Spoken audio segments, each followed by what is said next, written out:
In today's video, we're gonna be going over on why I choose Webflow over WordPress in 2025. And we're also gonna go over on should you choose it too. My name is Oroshi and I'm the founder and CEO of the Flow Ninja Studio. And since 2015, we've had a chance to work with clients like Upwork.com, Checkout.com, and many other really well-known brands like across the web. And all of them are actually on Webflow and have been migrated from WordPress or similar platforms over to Webflow. Many people are gonna say, yeah, of course you're gonna say Webflow is better because you run a Webflow agency. But I don't think that's the case actually. When choosing a platform I wanna work on, like I wanna focus my whole business on, I usually look at the clients and the client base who's using the platform itself. And technically looking, choosing WordPress might be a smarter choice for some people because there's thousands more websites being built like on WordPress. There are like a lot more opportunities maybe even on WordPress than there is on Webflow. But the thing I look at are like, again, as I said, like the types of projects which are on Webflow and the types of projects we want to work on as an agency. So that's why I'm going to look at the market share and just kind of show you the market share a little bit and kind of how are the market shares like of both Webflow and WordPress changing over the years and why I do believe that like for our own specific case, Webflow is a better choice. So I've used BuildWiz to go ahead and explore the like market share and in general, like even when we made a decision to build on Webflow, like we use BuildWiz and many other platforms which are providing you like the market share statistics. And the thing is, WordPress has a lot bigger market share than Webflow. But you also need to take a look at which types of websites are built on both of the platforms. And if you look at like the top 10,000 websites on the web, so like the biggest websites, the websites which have most amount of traffic, most amount of visits, and probably which paid the most amount of money if you're an agency, or which need the most reliable platform, like in the end, like if you're a business itself, you're gonna see that Webflow is growing year after year. So that means that more and more bigger businesses are moving to Webflow, using Webflow as their ecosystem, as their base for their business to grow and to expand, and they're relying on their infrastructure to support their business. Versus on WordPress, that number is actually shrinking. Year over year, less and less websites which are pretty big, which are pretty complex, which are feature heavy, are using WordPress in the end. And this is not something that I'm making up, like this is something that you can see on like BuildWiz or anywhere else. And that's why like I always tell people just to figure out which types of projects they want to work on and like how do they want to structure the business. Because for smaller websites, like of course, WordPress might be better. Like for like if you're like maybe a smaller marketing agency or something like that, it's probably going to be a lot harder to sell Webflow than it is to sell WordPress. But if you look at like bigger websites and like where you want to position you and like where we want to position ourselves and like maybe where you want to put your business on, you want to put it on the latest technology which is growing and which is growing across the world in all of the companies which are pretty big. Now that we see that like the first reason of why I choose Webflow is because it's the market share like of big websites on Webflow is rising, let's go ahead and check out the features and kind of how I look at both of the platforms. The comparison I like to make always is like Apple versus Android. WordPress is going to be more like Android. You're going to have a lot more plugins, you're going to have a lot more custom themes, you're gonna have a lot more things to add to the platform itself. And just because of that, a lot of people and a lot of developers really like it because it gives you the flexibility to change almost anything you want to. But of course, afterwards, that might come with some problems because you might cause some issues you were not expecting to, or you might over customize everything so it becomes really complex to work on. Versus like, for example, Webflow, it's more like Apple, where it's a closed ecosystem. They have like their own apps, but in the end, you're probably gonna rely on the platform and all of the features that the platform has. And Webflow is going to be supporting the platform like completely and all of the like ecosystem apps inside of it. So just because of that, like when you do buy an Apple phone, you're going to know that everything is going to work for sure, but you're probably going to have a few small things here and there you want to change, but Apple is not going to let you change them. And like if you take a look at those two comparisons, maybe it's going to be even easier to compare the two platforms and to compare kind of which one of them you want to use in the end. The next part I want to go over is security. When you look at both of the platforms, both of them can be really, really secure. It's just about how you set them up and kind of how you use them. Webflow is secure out of the box. It's a closed ecosystem, so Webflow is going to ensure that the website is deployed properly, that nobody can hack your website, and that in general, you're not going to have any problems when it comes to kind of Webflow security-wise or like anybody hacking the website or like having DDoS attacks and stuff like that. All of that is going to come out of the box and you're going to be protected. Versus on WordPress, you need to ensure that you have a really, really good development team and an agency who has worked on like really big projects in order to ensure that they're gonna build a website which nobody can break in. Because I've seen like many cases where like there are attacks, like maybe somebody can get into your website with an old plugin,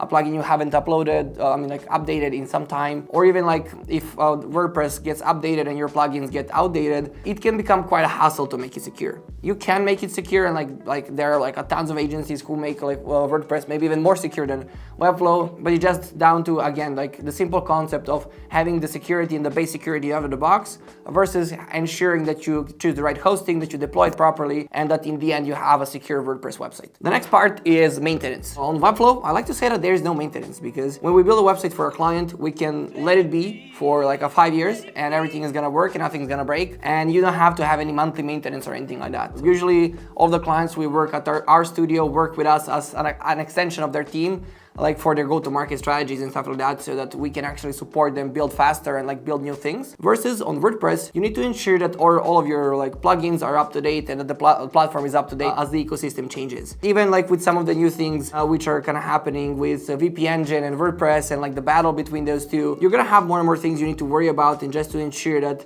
your website is secure and that you don't kind of get into any kind of security conflicts in terms of that. And also, I mean, looking at that, and people are gonna say and they love WordPress mostly because it's open source, and like everybody again in the end likes open sourceness. But when you see the latest problems like with VP Engine and WordPress, and like WordPress also not supporting some of the plugins, you start to think about like, is it actually open source, or can they still do some harm to your website or to like any of the plugins in the ecosystem by controlling the platform itself? I feel like that's also one of the biggest advantages of WordPress, because it's totally open source.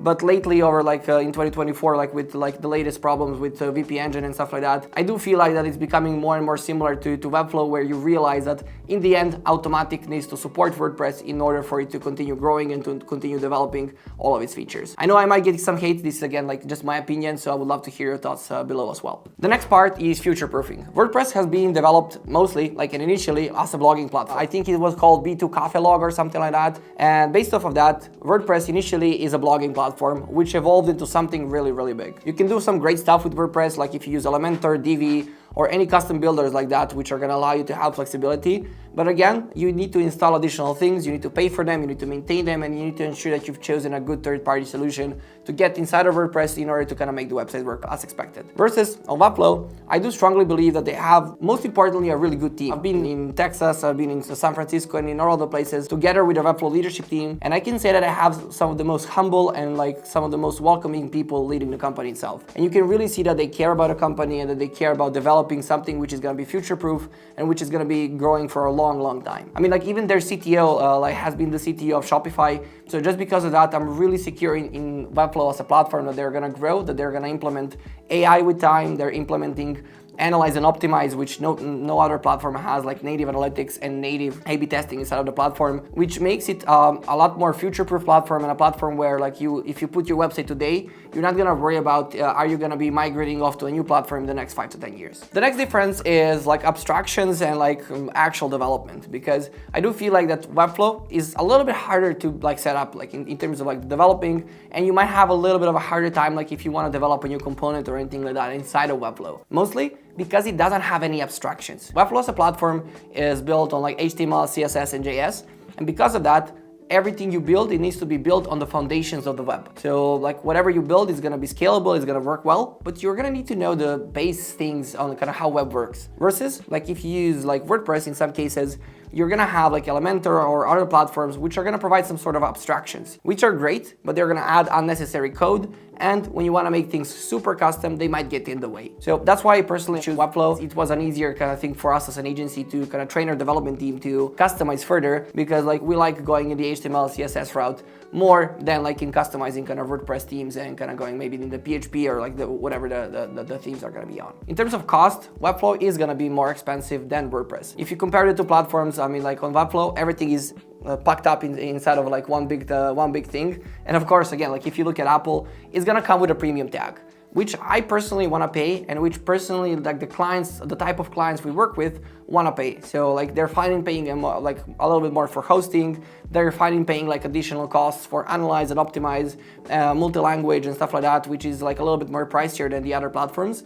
Because again, they're big enterprises, they're big companies, and their revenue depends on their website. Looking at that, it might not be the best kind of fit or the best case for all of the websites. And that's where WordPress is probably gonna take the win, because I think you can host a WordPress website for $5 per month and kind of let it be. But as soon as you get into more complex projects, which we focus on at Flow Ninja, you're gonna maybe even out the costs, like whether through development or through maintenance costs. Because I think that not a lot of people are actually counting the development hours that you need to put inside of the platform itself to work on it, but they're just kind of comparing the month-to-month costs. But personally, I do believe that we can build faster on Webflow than we could on WordPress, and because of that, like for bigger companies, it might be even cheaper long term, and they might save a lot more money by choosing Webflow as a platform. And finally, let's even look at some case studies directly from the Webflow website. If I can take a look at my screen here, like for example, Rakuten is using kind of Webflow, and they've had like 12.7 increase in paid views from switching from WordPress to Webflow. They've had like almost a 10% increase in new users and almost a 30% decrease in bounce rate. And like you can even see like that they've saved thousands of dollars by switching from WordPress over to Webflow, and that they're loving the platform like since day one. If you look at Attentive, you're also gonna see that they had like almost 30% traffic increase since the launch. We've had similar cases with our clients at the studio. Again, not because WordPress is a bad platform, but like some of the websites we worked with for our clients have not been properly set up on WordPress, and because of that, it was easier to set up like a good SEO structure inside of Webflow for the website to grow and for the website to gain more traffic after migrating to Webflow. And in their case, they've increased the SEO scores, and they've increased also like 14% impressions like from the website. And finally, like if you see at Vircha, what? Or something like that, I might butcher the name like in the end, but like if you see that they also chose Webflow because like of creative control, the team wanted to work autonomously, and like they wanted to have improved accessibility.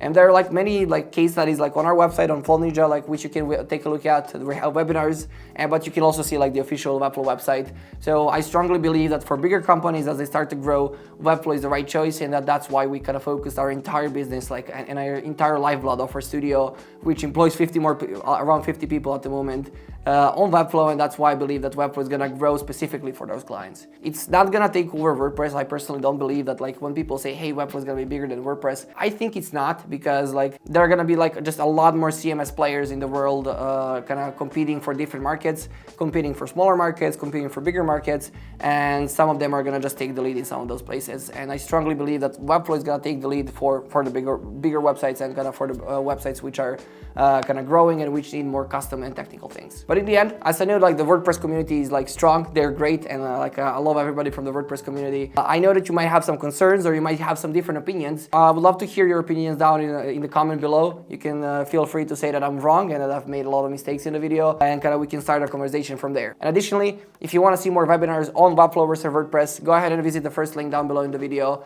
and you can see some of the case studies from our clients and what they have to say by migrating from one platform over to the other.